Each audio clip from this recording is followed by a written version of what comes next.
ఇగో foreigners గుద్ద ఎలాగుంటుందని అడిగారు మన వాళ్ళు. ఇదిగో ఇది ఫారినర్స్ గుద్ద చూడండి. ఇది పియ్యి అనుకోండి, వాళ్ళ గుద్దని ఇలా తురుస్తారు. పోయిందా?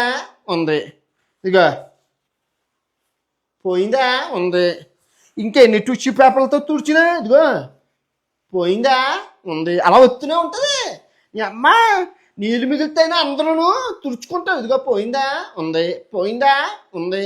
ఎంత తుడిచినా అలాగే ఇదిగో అలాగ వస్తూనే ఉంటుంది. నీ అమ్మ అలా పోయిందా? పోయిందా? ఉంది. అలా ఎంత తుడుచు గట్టిగా పాము. ఏమైంది ఇక్కడ? ఇంత ఉంది. ఇంకా సేమ్ సైజ్ ఇది. ఫారినర్స్ గుద్దలుగా ఉంటుంది. ఇది మన భారతీయుల గుద్ద చూడండి. ఇప్పుడు మనం ఏం చేస్తాం? టిష్యూ పేపర్తో మనం ఏం చేస్తున్నాం? కొరుక్కుంటాం. ఇదిగో మొత్తం మొత్తం కిలిమి మొత్తం పోతుంది. ఉంటుందా ఏమైనా? ఏముంది? ఉందా ఏమైనా? కంపు కూర లేదు. ఎంత శుభ్రం.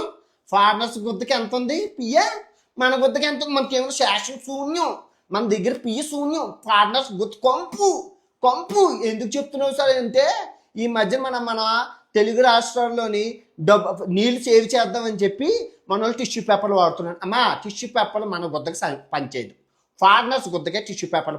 అది ఎలాగో చెప్తాను. మనం ఏం తింటాం? పప్పుచారు, సాంబారు, మసాలా, బిర్యానీ, కుర్మా తింటాం, కాజు కత్రీలు గట్టాన. సో మనది పియ్య కొంచెం ముతముతగా మిత్తగా వెళ్ళేటప్పుడు ఇదంతా అంటికిపోద్ది.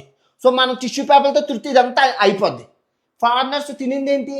పిజ్జా, పాస్తా, ఏంటి అది బర్గరు, మచ్చి అన్ని సలాడ్లు అవి తింటారు. అవన్నీ ఎలాగుంటాయి? గొడ్డు మాంసాలు అవన్నీ తింటే దొడ్డికి ఎలాగొస్తుంది? కడ్డీలాగా వస్తుంది. ఒకటే కడ్డీ. సో ఇక్కడ అంటుకోదు. టిష్యూ పేపర్ ఇలా తుడితే అలా పోతుంది. వాళ్ళకి అలా ఉంటుంది కంపు ఉంటుంది.